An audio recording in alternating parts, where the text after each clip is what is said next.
Good afternoon and welcome to you all to a very special edition of Palace Confidential. I'm Jo Elvin, and why is it special? Because we are live outside an actual palace, and of course I'm talking about Buckingham Palace, where we're here to look at the commemorations for VE Day, the 80th anniversary of VE Day. Now, in case you don't know, VE stands for Victory in Europe, and it is the beginning of a week-long commemoration, probably, rather than celebration.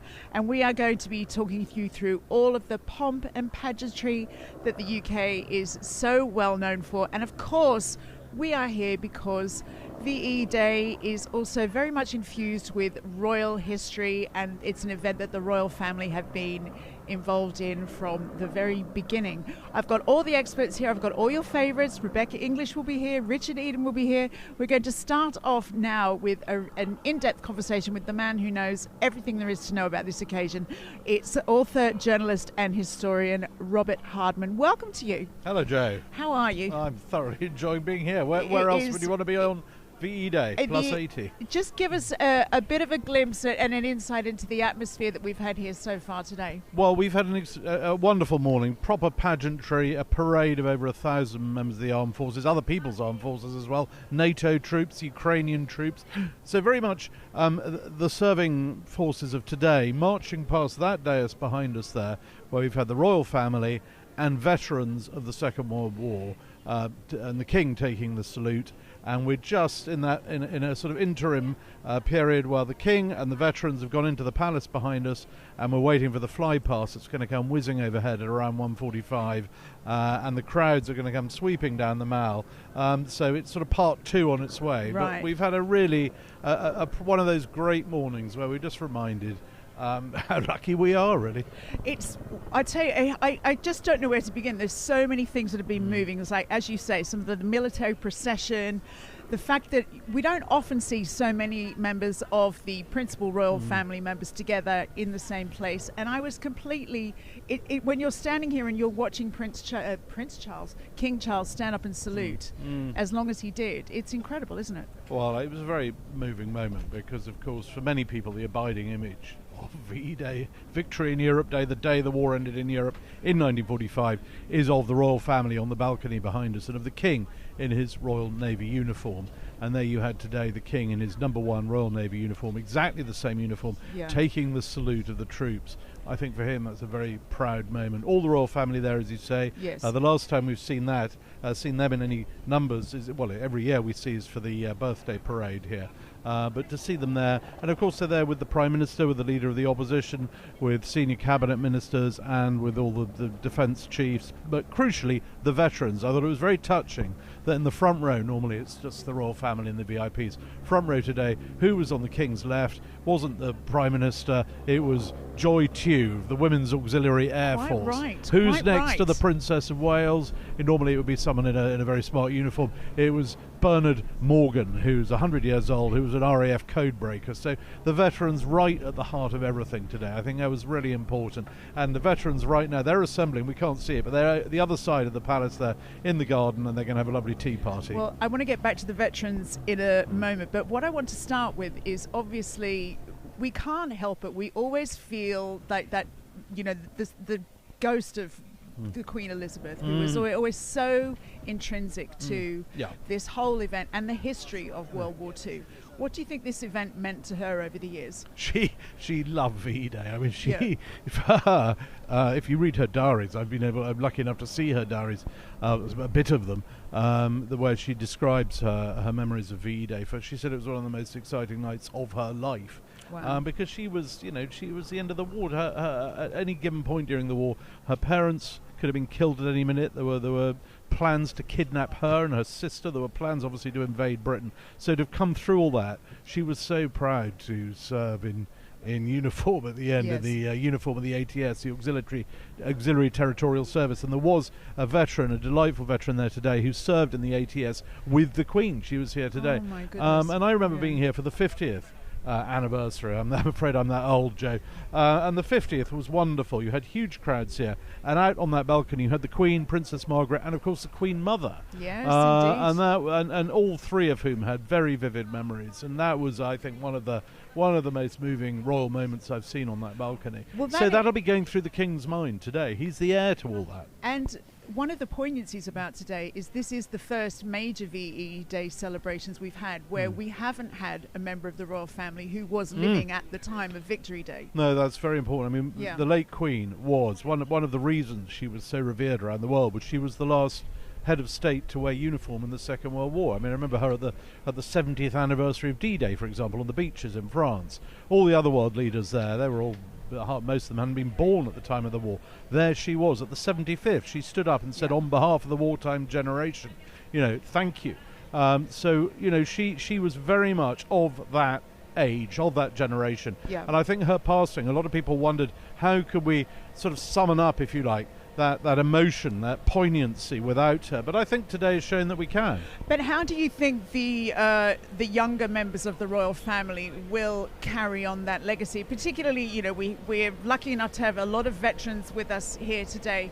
But as that generation disappears, obviously the younger royals will have to find a new way to connect with the public about this event. It is a challenge. How do you instill in younger generations the importance of the sacrifice that we are honouring today? It is difficult, but I thought it was very important that today, right in front, I mean, a lot of this has been kept as a sterile area, but pride of place, the best seats in the house, were given over to Boy Scouts, cadets, the younger generation there. So, these things, that there is a conscious effort being made to make sure that the younger generation understand this, and we see this at the Cenotaph now on Remembrance Sunday. There are very, very few veterans of the two world wars there, but it's still 10,000 people march past, huge crowds, because I think people grow up with a lot of these stories. I mean, I was out down on the Mall earlier talking to families there, and there were people young people, but they were, they'd been raised on the story of how, I don't know, Grandpa was at Dunkirk,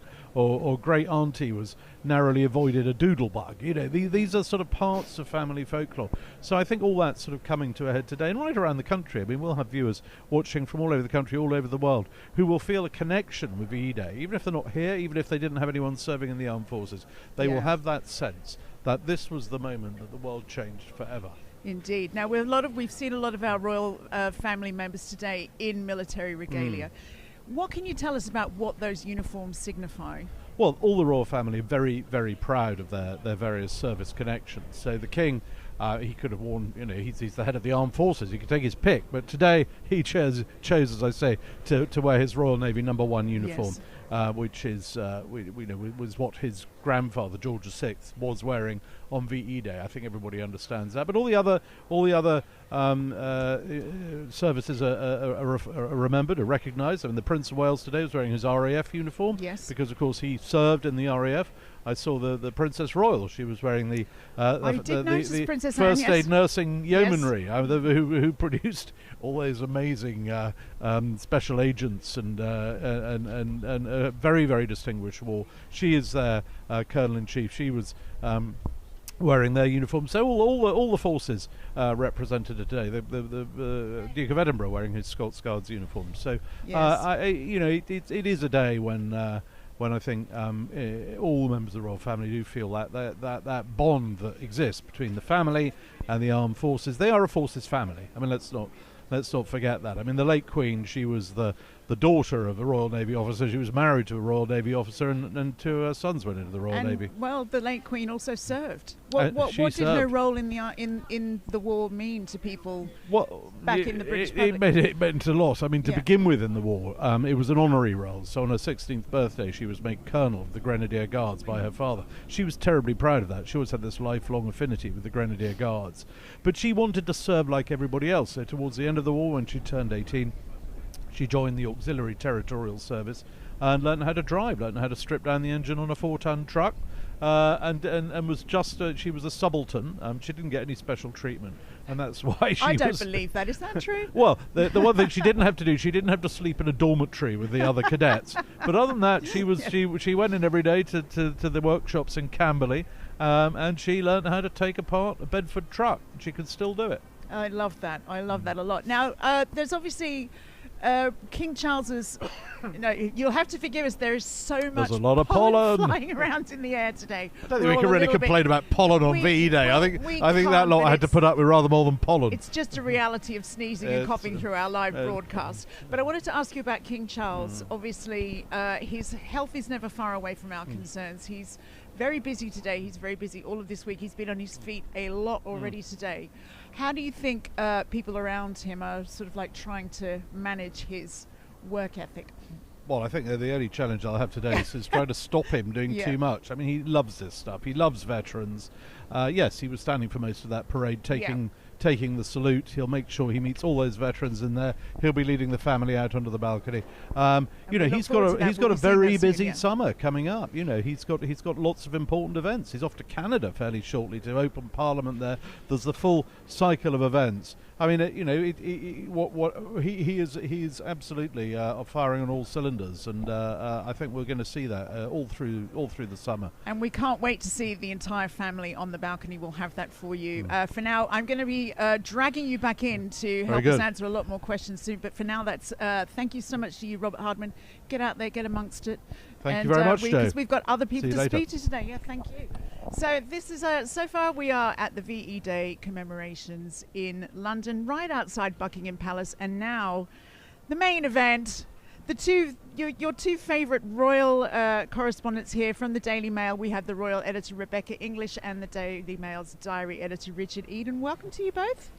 Isn't this strange? I feel like saying welcome to my manor, that I'm actually bringing you to the place I spend more time in my own home. Normally we're outside the green screen. Today it's the actual Buckingham Palace. We're very excited, aren't we? We are, 100%. Yeah. Oh, that's fantastic. Tell me about your highlights so far.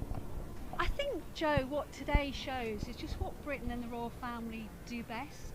We really even on a grey day pull out the stops on these big occasions, and it's just wonderful to see the royal family, the whole royal family, and it's a proper three-line whip turnout today, here in the public, and actually it's not about them, it's about highlighting the incredible wartime generation. Yeah, it's so interesting, isn't it? Like that even the little ones actually look really engaged and like really interested in it. I mean, being able to observe the royal family so closely has been really interesting. I can see the excitement in your eyes, Richard Eden. It's been very sweet with the children. There was one moment earlier where Prince Louis was sort of inspecting his father's uniform and brushing away the blossom which has been flying around here today. So everyone, they wanted to make sure they looked good, and he was checking on his father, so that's very sweet. And you have been out amongst it in the crowd, sort of like thronging along the Mall this afternoon, haven't you? So what's the atmosphere like? For me, it brought back memories of the coronation. It was great to go out and meet the crowds. It's been really good. I mean, people have come for a day out. They've come because they want to pay their respects, and it's a day of celebration, but also to see the royal family, and people have got dressed up. I met one lady who had her hair dyed red, white and blue for the occasion. I wish I'd thought of that. Very impressive. But it's a real sort of joyful atmosphere. I love that. And Rebecca, I can't help but asking about, we've seen Camilla and Princess Catherine looking resplendent, not wearing military uniform, but looking amazing in what they were wearing. Have you got any details on that for us? I do, funnily enough. We've got Queen Camilla in a sapphire blue Fiona Clare London dress, and I think really movingly she's wearing a brooch of the 12th Royal Lancers, which was her late father regiment, and that's something that's hugely important to her. And we've got obviously the Princess of Wales. She's wearing Amelia Wickstead and a Sean Barrett hat, and I think again, although she's not wearing she's wearing the RAF wings brooch, and actually that was because her grandfather served as an RAF fighter pilot in the Second World War. So everybody in the royal family has a really emotional and personal connection to the military here today, don't they? Absolutely, and I think that's something that people do recognise. Obviously they're very well aware that they are here because the royal family has such an intrinsic link with the military, and they're all very conscious that every single person in that wartime generation that went out to fight, as well as everyone who's serving in the armed forces ever since, are doing so in the name of the head of state. They were willing to lay down their lives in the name of the sovereign, of the king and the queen of the time. So they're very conscious of that. It's why they have a lot of particular professional associations with these regiments, colonels in chief. But you would be surprised at what goes on behind the scenes as well. And I often hear, when I go on these military engagements, stories of people saying to me, oh, Camilla sends us a bottle of scotch at Christmas, we get personal letters when we come back from active duty, and these are a lot of stuff that goes on behind the scenes I think people don't realise. I love that. I just need to talk about a very serious point at the moment. Prince William's beard looking absolutely really dapper, I think, actually. What do you think, though, is Prince William's evolving role in this family, as we've seen today? We've seen that today, where he's just not centre, because that's of course the king, but very much important there, and almost a sort of patriarch with his children. Is it just me, or did the women coordinate to have sort of red, white and blue today? Because we've had... well, it wouldn't surprise me. Yeah. We've had Catherine in sort of burgundy, we've had Queen Camilla in blue, and it looked to me like Sophie, Duchess of Edinburgh, was in a sort of white or cream dress. You need to be doing the fashion commentary, not me, Richard, because you've got a better eye for this. But absolutely. Well, you and I got the Dottie memo, so we did. Yeah. We actually were in the green room. We were both looking at each other with absolute horror. I was like, "Oh my God, I didn't think to message you." But and the king looking very well. Yeah, I think he looks well. Yeah, I mean, it's striking how he has to stand for a long while, taking the salute. Yeah. And remember, this is the king who, last year at the D-Day commemorations was keen to be there for the whole thing. And today is just the first day of a very busy week for him. So, yes, it would be grueling, but you can tell that he's enjoying it, really. Indeed. Sorry, Jo, I was going to add to that. I mean, we've actually seen the king stand for half an hour today to take the salute for veterans, because he believes very strongly that he needs to show them respect. It's not them showing him respect. Yeah. And I think when you consider that he's going through weekly cancer treatment at the same time as doing all of this, he's got a full week of engagements coming up. I think it really shows the mark of the man. And look at this, we're just now starting to see the crowds pour into the space. This is wild for me, because as an Australian, I've only ever really seen this on TV. I've never actually been this close to something this atmospheric. What's it like for you? This is just normal for you, yeah, isn't well, it, we should explain, these are the crowds that have been lining either side of the Mall, and now they're being allowed to work their way up to be here for the flypast. So it's great to be... I mean, there's some real devotees. There have been people that have been here overnight. They've got here very early. Well, you were once one of those devotees, weren't you? It brought back memories of actually being here for the wedding of Prince Andrew and Sarah Ferguson. With his little periscope. But he had a periscope as a little boy. How old were you, dare I ask, Richard? Yeah. I was very, very small indeed. And I had to have a periscope. But even that was useless, because just like today, the crowds are genuinely sort of about 20 deep. Yeah. So, if you're a little boy at the back, you don't really get to see much, to be honest. But what was it like, as jokes aside, then 1986 to now, even like the full complement of the principal royal family is actually a lot smaller than it was even 5 years ago, isn't it? And do you think we're sort of seeing now that the difficulty of having a slimmed down monarchy and what it means for the extra workload for the people there already? Well, certainly it makes it more of an occasion to have more members. And, we've seen before on the balcony when it was just very much a slimmed down monarchy, it does look a bit thin. So, I mean, personally, what I would love to see, which we're not going to unfortunately, is the whole extended family on that balcony, where they're sort of packing in. I love that, because it's that sense of the extended family getting together to celebrate with the country. I wondered if we might see the York princesses today, but no. No, we're not. No, it is going to be limited to working members of the royal family and their immediate family. But I still think it's a real treat, and when we've got the full turnout. Yeah, and we've often discussed that weird word, the so-called optics of royal occasions on this show. But so, what do you think the palace want people to take away from today? Well, obviously, something we'll probably discuss more on the programme on Thursday. I'm getting to it.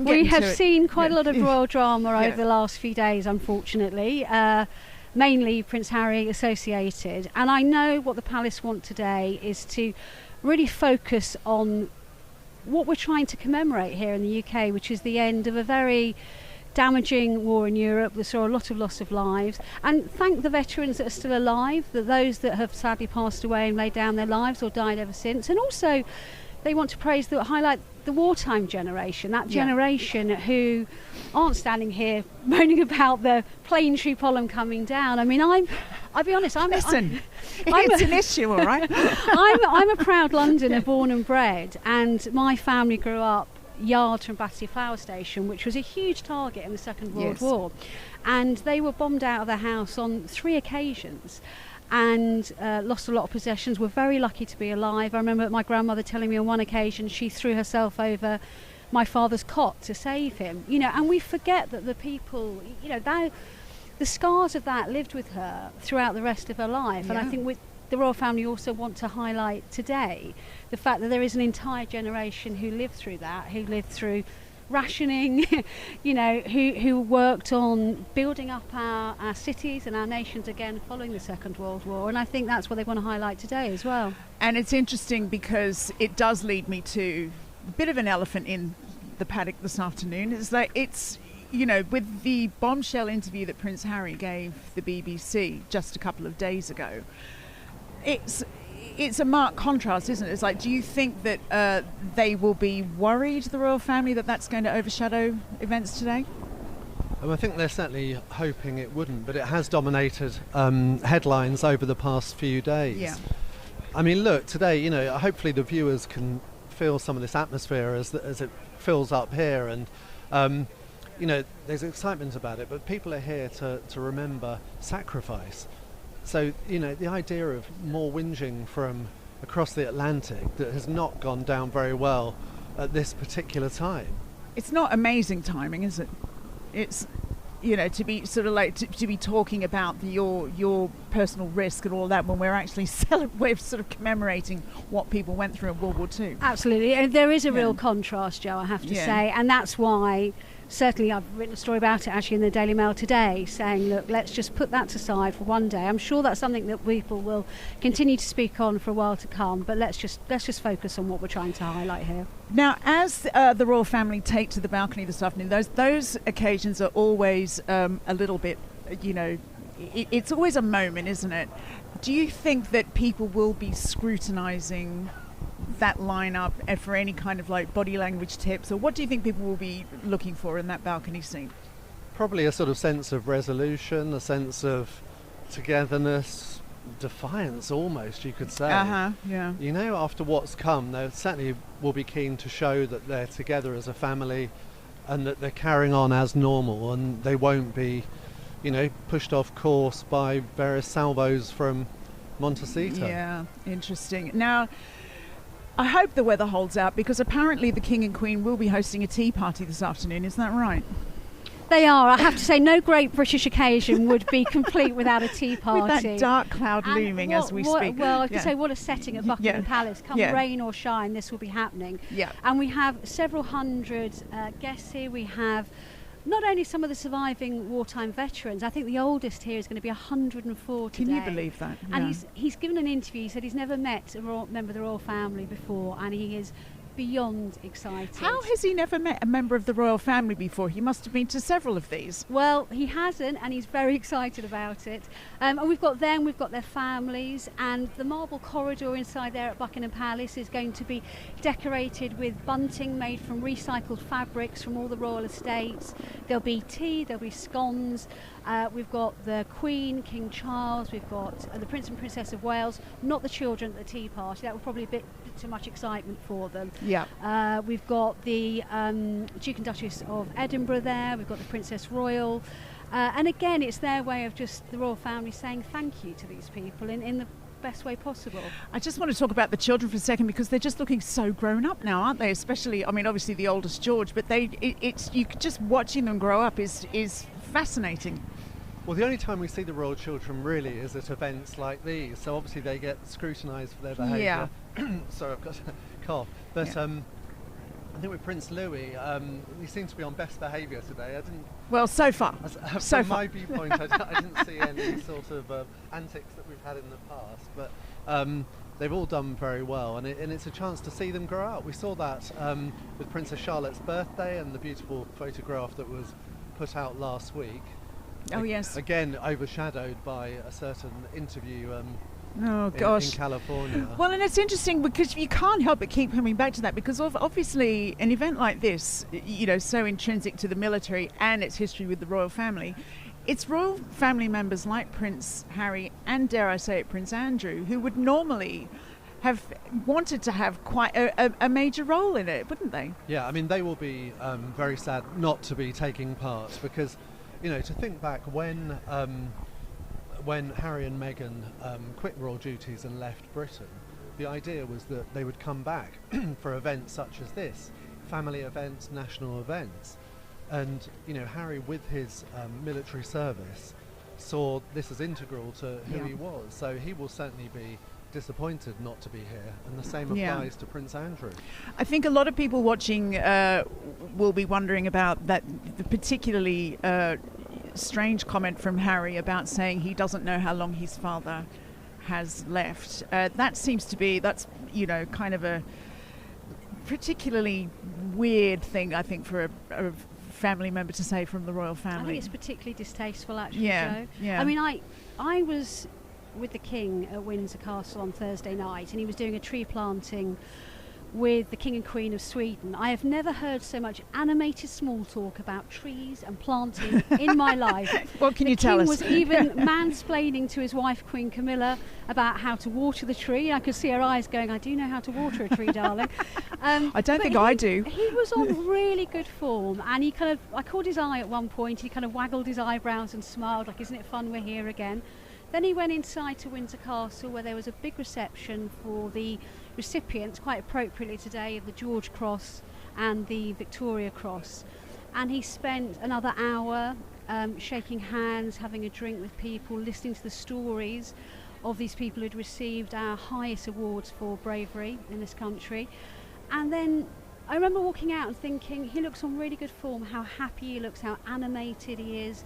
And then for the next day, for his son to do that to him, I thought was pretty distasteful. I also think, does it not sort of like, it feels like a bit of a violation of privacy. We've had some detailed reports about the King's health, but they've always drawn a line in the sand about what they're willing and not willing to reveal, and that to me seemed to open up a whole can of worms on that issue. I have to say, I've had several people contact me to say that Harry should be prosecuted for treason, and they say that because speculating about the death of a monarch used to be regarded as treason. Really? Obviously it's not now, because the King has been open about his health battle and everything. But even so, the way he sort of put that in, I don't know how long he has left, it really struck the opposite tone to what we've heard from the palace, which is one of sort of positivity about his treatment. So, and the way he did it as well, it did seem deeply unpleasant, I would say. Well, I was going to say, the irony, I think, Richard, is him saying he doesn't know how long his father has left to live is not because he's speculating about his health, it's because he's got no idea, because he's so kept out of the loop now, because he does things like that and go on TV and give interviews and talks about very sensitive subjects like that he can't be trusted with that sort of information.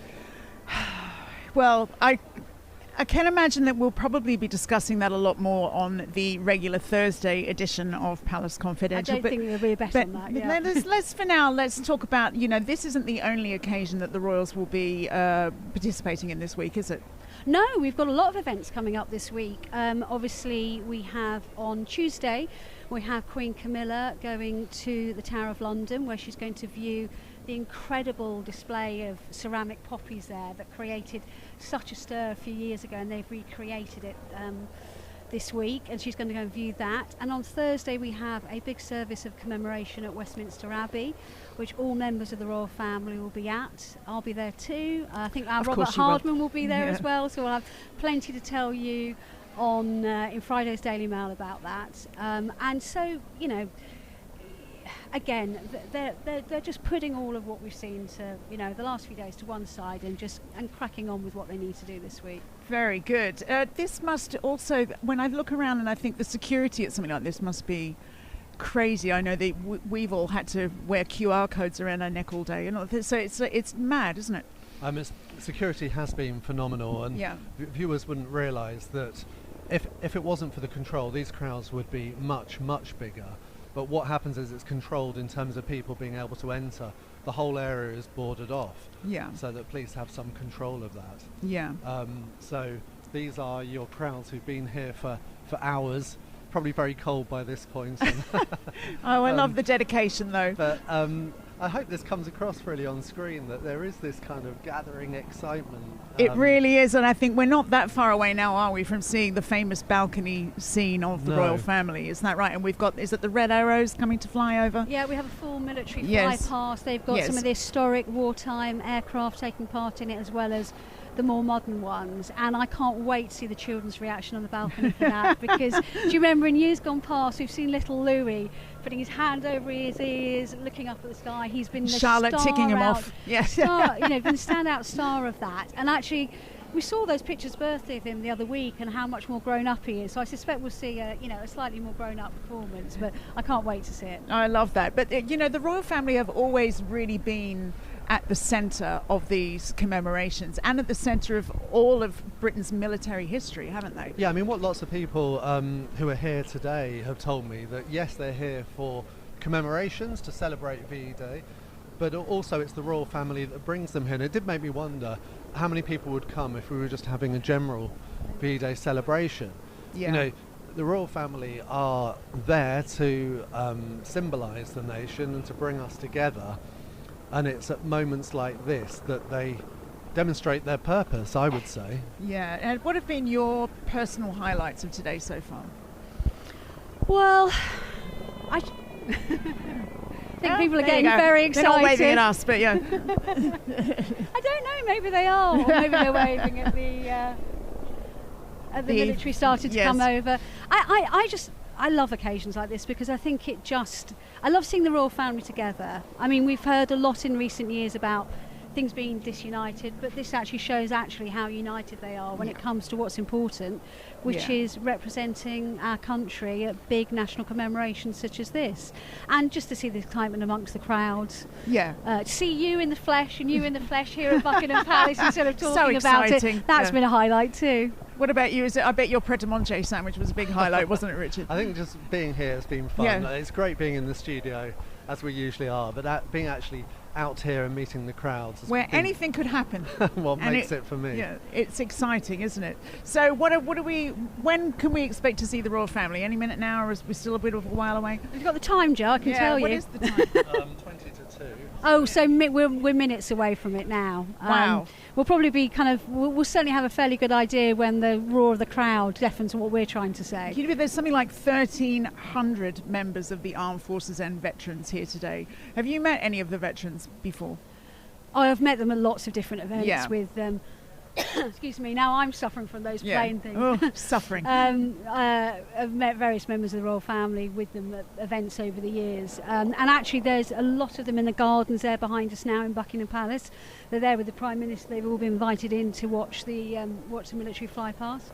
I'm going to ask you what I asked Robert Hardman earlier. Is that it's going to be so interesting, isn't it, as that generation sort of passes on, how the younger members of the royal family feel connected to an event like this. Yes, I mean 80, there are only a few veterans left, obviously, and 31 though, which is a surprise to me. That's a good showing. And it felt like that with the D-Day commemorations last year, that this is the last sort of big occasion that it will be celebrated with those. The living after that, it becomes something more historic, really. Yeah. So I think that's why it does mean more still. Yeah. Oh, excuse me. Sorry, it's a plane follow.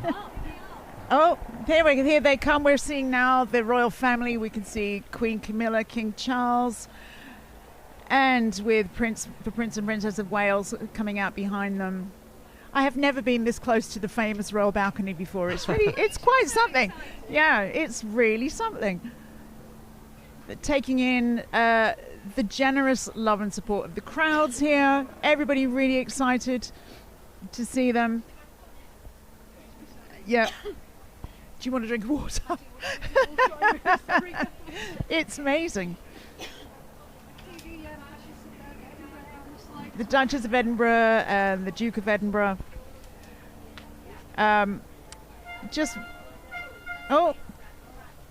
What was that? That was just an enthusiastic royal watcher. We love that.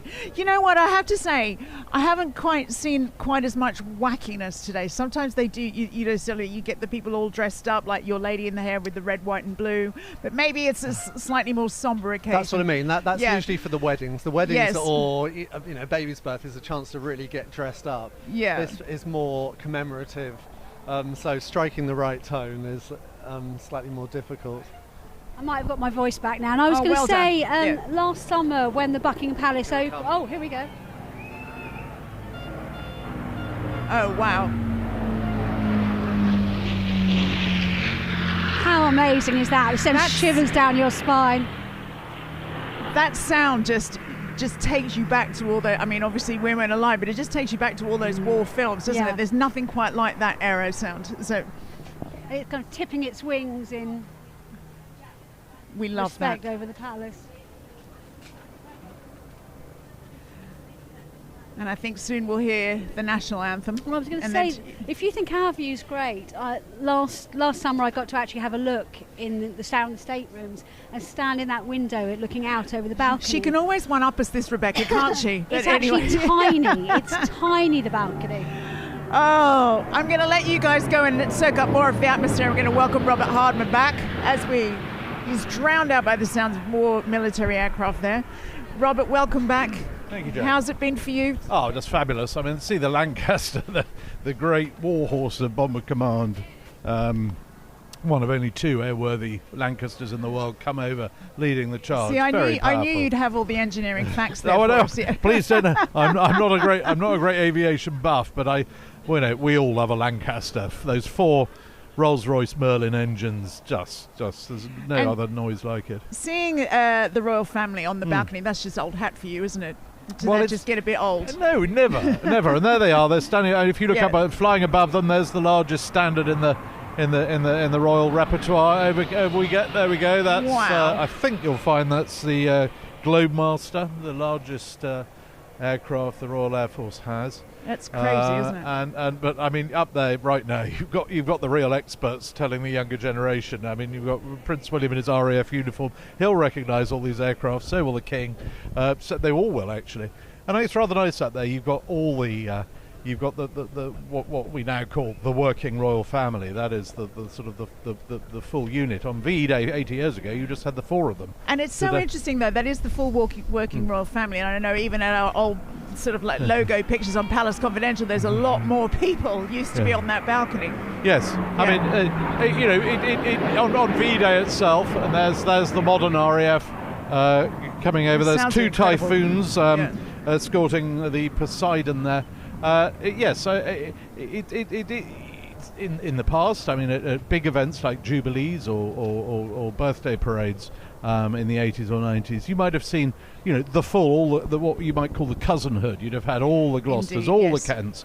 No, today, I think the King's very conscious. Let's just keep this to those members of the family who are out there doing official engagements. Yes, there are plenty of other much-loved members of the family. One thinks of, Zara Phillips and and Princesses Beatrice and Eugenie. They're much-loved members of the family. But today is a day for those who actually do the official engagements. Oh, here we go. This is incredible. There we have 2 lightnings and flying either side of the rivet joint there. There's nothing quite like that sound, is there? That's sort of like that whoosh of raw power. Well, I think what we need to wait for now, because I could be wrong, but I think what we're going to get next is the other great favourite.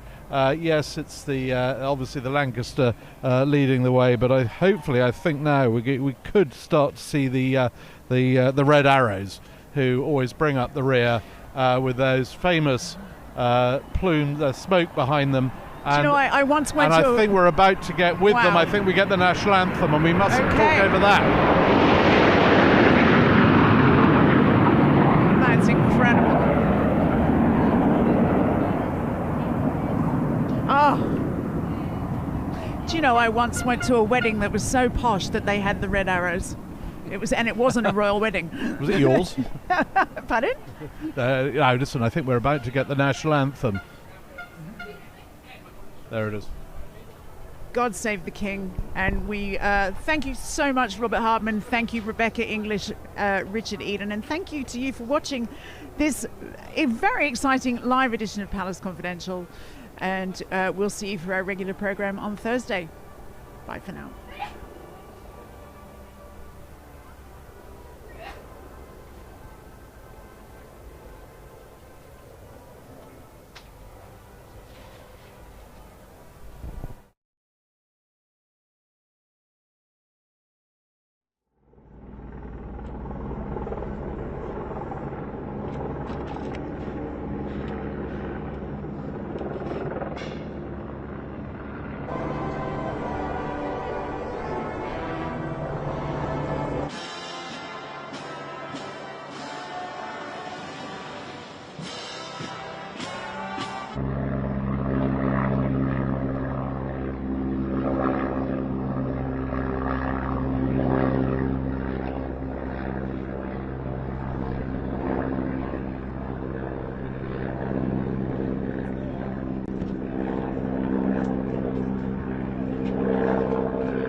Guard of honour will move to the right in freeze. Form freeze. Right.